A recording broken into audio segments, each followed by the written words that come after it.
अरे बड़ी जोर की सोच लगी है, कहाँ करूँ किधर करूँ? अरे इधर कर दे। अरे नहीं नहीं, मेरे कटोरी में कर। अरे नहीं, मेरे में। अरे नहीं नहीं दीपाली, यहाँ कर दो। अरे ये तुम लोग क्या कर रही हो? पागल हो गई हो क्या कि मैं सॉस तुम लोग के कटोरी में करूँ? चलो हटो, भागो यहाँ से, मुझे शौच लगी है, करने दो। दीपाली को बड़ी जोर की शौच लगी थी। वो शौच करने के लिए आगे आगे भागती है और बाकी सभी कोई कटोरी लेकर उसके पीछे पीछे उसकी शौच लेने के लिए भागते हैं। अरे रुक जा, मैं दौड़ नहीं पाऊंगी, मेरे में कर दे। अरे नहीं दीपाली, रुक जाओ, मुझे चाहिए तुम्हारा शौच। आखिर ये क्या होता है? दीपाली की शौच लेने के लिए पूरे गाँव वाले दीपाली के पीछे क्यों भागते हैं? आखिर ऐसा क्या है? जानने के लिए कुछ समय पहले चलते हैं। मोहनलाल और दीपाली की शादी हो जाती है। मोहनलाल दीपाली को पालकी में बिठाकर जंगल के रास्ते अपने घर की ओर लेके जा रहा था। इधर मोहनलाल काफी खुश था इस शादी से और इधर दीपाली भी पालकी में बैठकर इंतजार कर रही थी घर आने का। कभी कोई धीरे धीरे आगे बढ़ रहे थे, तभी दूर से एक आदमी चिल्लाते हुए आता है, अरे भागो भागो भागो, शेर आया, भागो भागो, अरे तुम लोग भागो, शेर आया, भागो। ये कहते हुए वो आदमी भाग जाता है। तभी बाकी दोनों आदमी जो पालकी पकड़े हुए थे वो जल्दी से पालकी को वहीं रख देते हैं और शेर के डर से भाग निकलते हैं। लेकिन मोहनलाल हिम्मत दिखाकर वहीं खड़ा रहता है।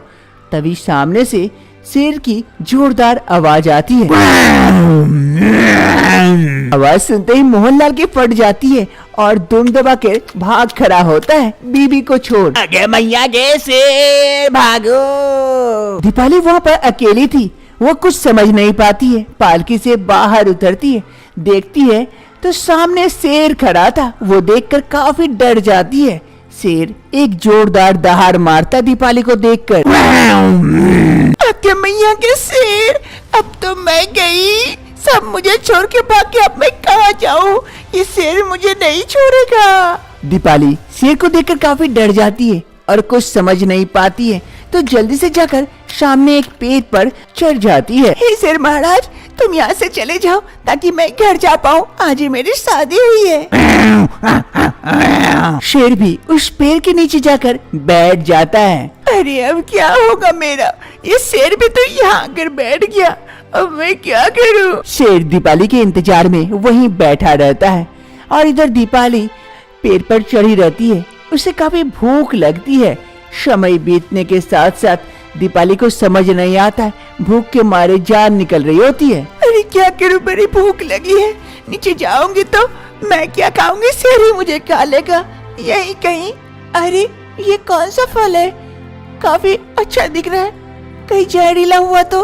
अरे जहर से तो बाद में मरूंगी, पहले शेर खा जाएगा, नीचे उतरी तो इसी को खा के काटती हूँ समय। दीपाली उस पेड़ से फल तोड़ती है और उसी फल को खाकर समय काटती है। धीरे धीरे रात हो जाती है। दीपाली भी पेड़ के ऊपर चढ़ के इंतजार करती है शेर के जाने का, लेकिन शेर वहीं पर बैठा रहता है दीपाली के इंतजार में। धीरे धीरे सुबह होती है। सुबह की पहली किरण के साथ दीपाली की नींद खुलती है। वो देखती है वो शेर वहाँ से चला गया है। अरे शेर नहीं है, क्या करूँ? अरे जल्दी से भागती हूँ जान बचाकर, बाद में देखा जाएगा। फिर दीपाली अपनी जान बचाकर वहाँ से भाग खड़ी होती है। दीपाली भागते भागते अपने घर पहुँचती है।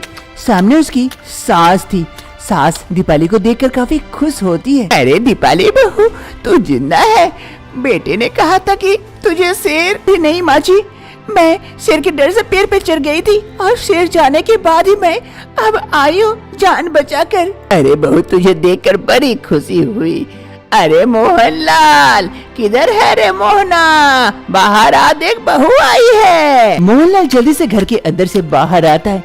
दीपाली को देखकर काफी खुश होता है। अरे दीपाली, तुम जिंदा हो? अरे मेरी दीपाली, अरे जा जा, इसे घर के अंदर लेके जा, बहू काफी डरी हुई है। फिर मोहनलाल अपनी पत्नी दीपाली को घर के अंदर लेके जाता है। अरे ऊपर वाले की लाख लाख शुक्र है कि मेरी बहू जिंदा है।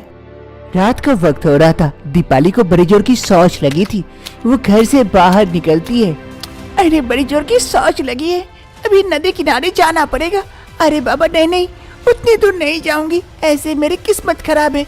उस दिन शेर पीछे पड़ गया, आज काट के आ जाने क्या पीछे पड़ जाएगा, मेरी जान को खतरा है, यहीं कहीं कर देती हूँ, किसी को पता भी नहीं चलेगा। दीपाली डर से और शौच करने के लिए बाहर नहीं जाती है, इधर उधर देखती है और एक जगह शौच कर देती है। हो गया। अरे ऐसे शौच खुला रहेगा तो महक भी आएगी और सबको दिखेगा भी। क्या करूँ, अगल बगल की मिट्टी डाल देती हूँ, किसी को पता नहीं चलेगा। फिर दीपाली शौच के ऊपर अगल बगल से मिट्टी लेकर अच्छे से ढक देती है और घर के अंदर चली जाती है। सुबह की पहली किरण के साथ मोहनलाल घर के बाहर आता है और एक पौधे को देखकर अपनी माँ को आवाज लगाता है। अरे माँ, माँ कहाँ हो, जल्दी आना बाहर। मोहनलाल की माँ रानू देवी जल्दी से बेटे की आवाज सुन बाहर आती है। अरे हाँ बेटा, क्या हो गया, सुबह सुबह क्या चिल्ला रहा है? अरे माँ, ये कौन सा पौधा लगा दी, कल तक तो मुझे दिखा नहीं था, रातों रात इतना बड़ा हो गया। अरे बेटा, मैंने तो कोई पौधा नहीं लगाई, कल तो कुछ भी नहीं था, आज यहाँ पर इतना बड़ा पौधा कैसे हो गया? शायद बहू लगाई है क्या? बहू से पूछती हूँ। अरे बहू, बहू। अपनी सास की आवाज सुन दीपाली घर से बाहर आती। हाँ माँ जी, क्या हुआ? अरे बहू, ये पौधा तू लगाई है क्या? देख रातों रात इतना बड़ा हो गया। दीपाली उस पौधे को देखकर शॉक्ड हो जाती है, क्योंकि कल रात को शौच दीपाली वहीं पर की थी और पौधा इतना बड़ा हो गया। नहीं पता माँ जी, कैसे इतना बड़ा पौधा हो गया? अरे माँ, किसी को पता नहीं है तो उखाड़ के फेंक देता हूँ बाहर। अरे नहीं नहीं बेटा, रहने दे, रातों रात इतना बड़ा पौधा हुआ है, शायद कुछ फायदा ही दे। फिर सभी कोई अपने अपने कामों में व्यस्त हो जाते हैं। दूसरी सुबह फिर से मोहनलाल आवाज लगाता अपनी माँ को। माँ, दीपाली जल्दी आओ बाहर देखो।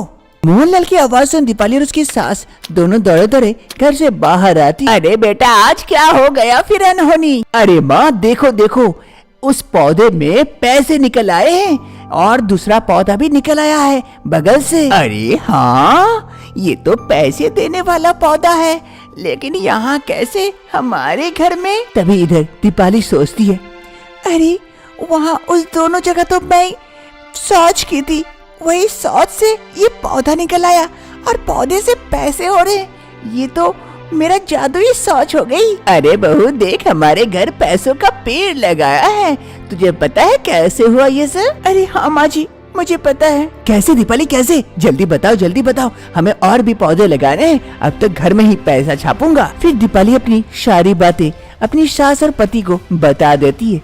ये सुनने के बाद, क्या ऐसा हो सकता है कि शौच से एक पौधा निकला और उससे पैसे आ रहे हैं?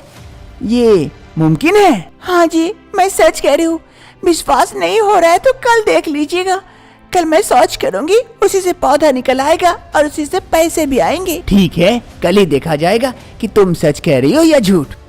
दूसरी रोज दीपाली देखती है उसका पति मोहनलाल घर के चारों तरफ गड्ढा खोद के रखा है। ए जी, आप घर के चारों तरफ गड्ढा क्यों खोद रहे हैं? दीपाली, तुम्हारे लिए, ताकि तुम शौच इन गड्ढों में करो और इनमें से पौधे जल्द ही निकल आए और हमें खूब सारा पैसा मिले। दीपाली अपने पति के कहे अनुसार सारे गड्ढों में हर रोज एक एक करके शौच करती है और उसे ढक देती है और दूसरी रोज ही उन गड्ढों में से पौधा निकल आता है और उन पौधों में से पैसे निकल आते हैं। दीपाली का घर चारों तरफ से पौधों से भर चुके थे और उन पौधों में पैसे लगे हुए थे। ये देखकर दीपाली, उसका पति मोहनलाल और उसकी सास रानू देवी काफी खुश होते हैं। ऐसे वक्त बीतने के साथ साथ दीपाली की ये शौच वाली बातें पूरे गांव में पता चल जाती है और सभी गांव वाले दीपाली के पीछे पड़ जाते हैं। अब दीपाली जहाँ भी जाती है, गांव वाले उसके पीछे पीछे घूमते रहते हैं और जाकर दीपाली जहाँ भी शौच करती है, सभी गांव वाले लड़ झगड़ के वो शौच कटोरी में उठाकर अपने घर लेके जाते हैं और उन शौच में से एक पौधा निकल आता है जिसमें पैसे फलते हैं। ये देखकर गांव वाले काफी खुश होते हैं। अरे काकी, आपका पैसा निकल आया? अरे हाँ हाँ, देख देख कितने कितने पैसे, आज ही तोड़ूंगी। और तेरा वाला पौधा पैसा दे रहा है कि नहीं? अरे नहीं चाची, आज ही लगाई हूँ तो कल देगा पैसा, और जा रही हूँ शौच लाने के लिए, दूसरा भी लगा दूंगी साइड में। हाँ हाँ ठीक है, जा लेके आ। ऐसे ही दिन बीतते हैं। गांव में हर किसी के घर में ये पौधा हो चुका था और पौधे में पैसे आ रहे थे। इससे गांव वाले सभी के पास काफी सारे पैसे हो गए थे। ये गांव अब अमीर हो गया था। ऐसे ही दिन बीतते हैं। एक रोज मुंशी जी एक बिल्डर को बुलाते हैं अपने गांव। अरे मुंशी जी, हमें यहाँ क्यों बुलाया? इस गांव में हमारा क्या काम? अरे बिल्डर, यही तो तुझे बनाना है बड़े बड़े बिल्डिंग। हमारे गांव के सारे घर तोड़कर सब में बड़ा बड़ा बिल्डिंग होना चाहिए, ताकि सबको लगे ये अमीर गांव है, समझा? अरे मुंशी जी, और बीच में एक हेलीकॉप्टर उतरने वाला, वहाँ मैं हेलीकॉप्टर कर दूंगा, वहीं उतारूंगा। अरे मुंशी जी, आप लोग ऐसे बातें करो जैसे करोड़ों के मालिक हो, गांव में रहते हो और इतने सारे पैसों की बात करो। पता है आपको इसमें कितना पैसा खर्चा होगा? है पैसा आप लोगों के पास फूटी कौड़ी भी, या ऐसे ही सपना देख रहे हो? अरे पैसे की बात करता है ये। अरे गोवर्धन, पैसे फेंक के मार इसके मुंह पे, निकाल पैसा और दे। हाँ मालिक, अभी देता हूँ, ये लो पैसा, ये लो। पैसे देकर वो बिल्डर हकचका जाता है।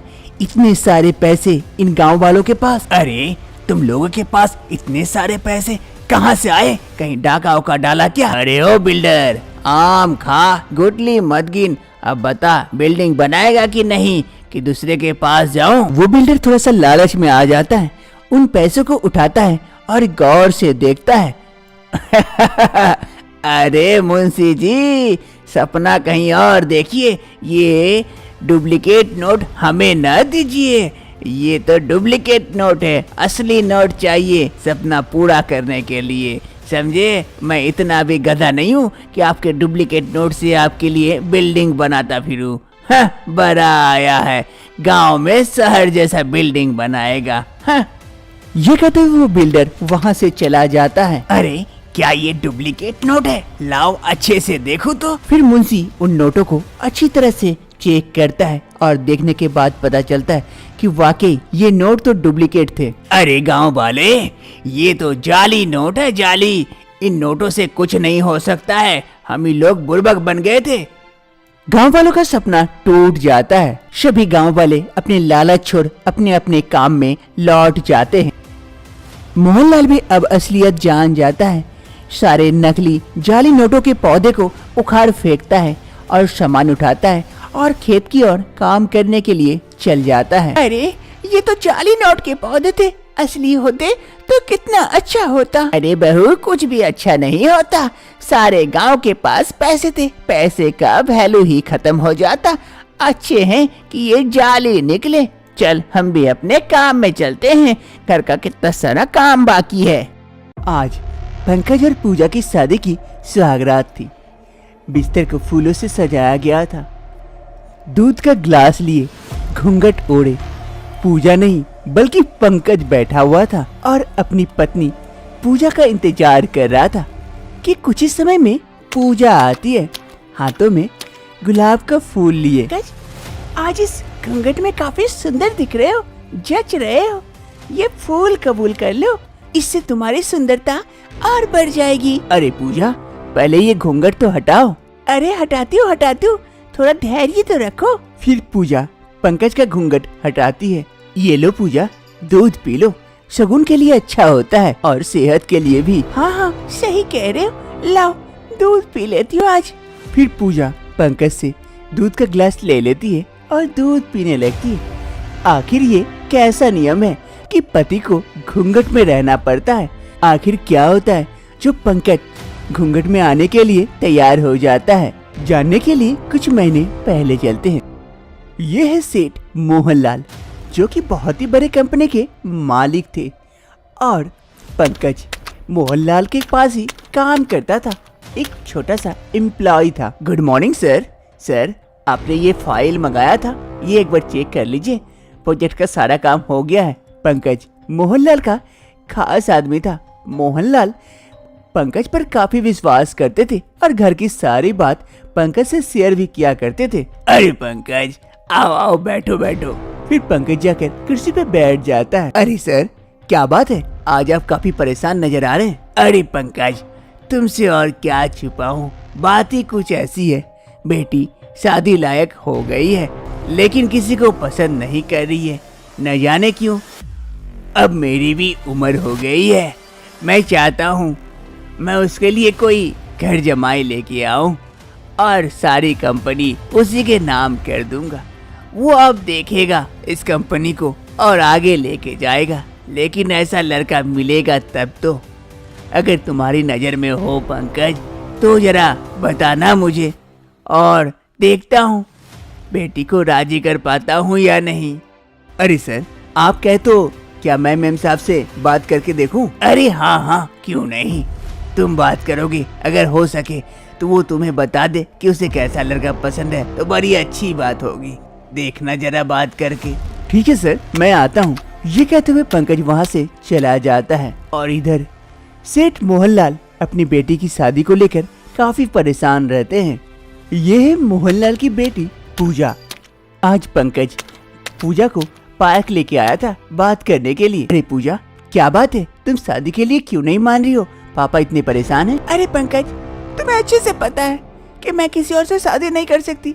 मैं तो तुमसे प्यार करती हूँ और तुम ही कह रहे हो ये बात। अरे हाँ बाबा, मुझे पता है, लेकिन मैं तुम्हारे पापा से कैसे कह दूं कि आपकी बेटी से मैं प्यार करता हूँ?